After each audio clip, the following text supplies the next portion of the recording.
Halo, assalamualaikum, selamat pagi, selamat siang, dan selamat malam. Apa kabar rakyat Indonesia? Pada kali ini kita akan membahas sebuah judul, Diam Banyak Bekerja.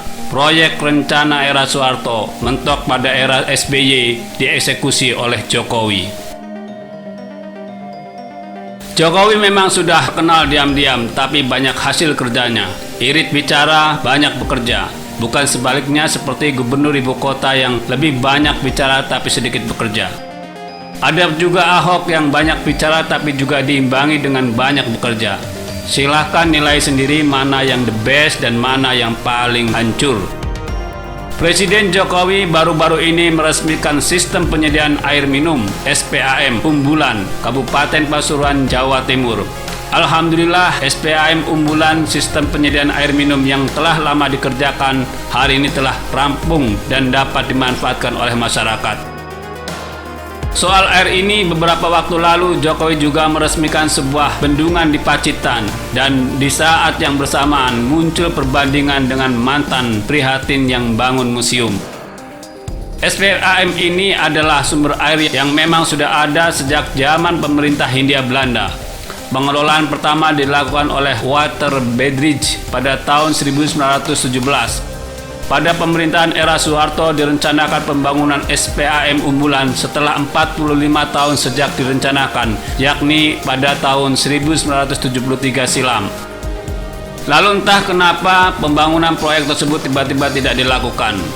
Kemudian di era SBY, pemerintah kembali melanjutkan proyek ini pada tahun 2010.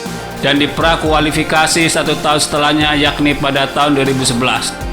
SPAM unggulan merupakan proyek sistem penyediaan air pertama yang menggunakan skema kerjasama pemerintah dan badan usaha dan masuk dalam proyek strategis nasional dan proyek prioritas.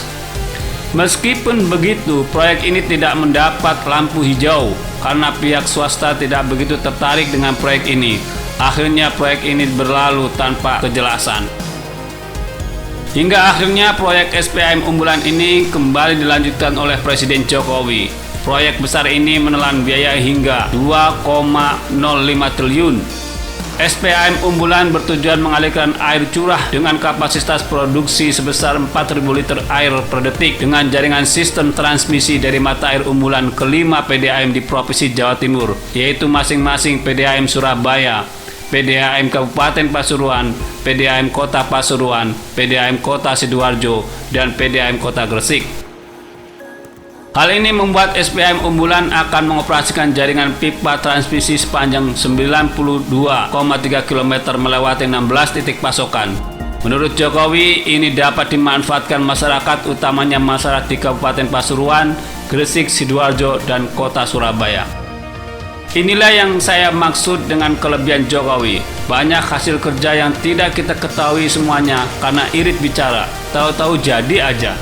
Banyak pula proyek-proyek mangkrak di era sebelumnya yang kemudian dibangkitkan kembali oleh Jokowi. Salah satunya adalah rencana membangun kembali Hambalang yang sekarang sudah mirip candi. Sayangnya tidak ada wisatawan yang berkunjung. Begitu juga proyek listrik yang sebagian dapat diselamatkan. Begitu juga dengan SPAM ini yang merupakan proyek besar dan strategis. Entah sudah berapa banyak proyek infrastruktur yang sudah berhasil dibangun dan diresmikan Jokowi. Hasilnya sangat masif, tidak pernah terjadi di era presiden sebelumnya. Dan entah apakah bisa diimbangi oleh presiden selanjutnya atau tidak. Jokowi adalah salah satu bukti kalau Indonesia bisa maju pesat jika dipimpin oleh orang yang tepat dan berorientasi kerja. Benar, ada kekurangan dari Jokowi, tapi setidaknya dia salah satu yang terbaik dan berhasil melakukan banyak pembangunan. Sekarang mungkin belum bisa begitu terasa, tapi tunggu beberapa tahun lagi dan kita bisa merasakan dampaknya. Jangan bandingkan dengan mantan yang prihatin itu.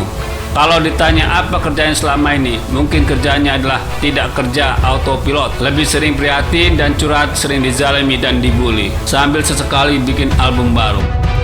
Sisa waktu Jokowi sebagai presiden tidak banyak lagi, 3 tahun tersisa. Semoga lebih banyak lagi proyek strategis yang berhasil dibangun. Awal dari kemajuan sebuah negara adalah memiliki fondasi infrastruktur yang solid dan kokoh. Jokowi berhasil membangun fondasi tersebut. Presiden berikutnya lebih ringan kerjanya, tinggal melanjutkan. Itu pun kalau mau melanjutkan, dan itu pun kalau becus memimpinnya. Gimana kalau yang dapat yang nggak benar? Nah, bagaimana menurut Anda semua? Ketik kolom komentar di bawah dan jangan lupa subscribe channel ini. Terima kasih.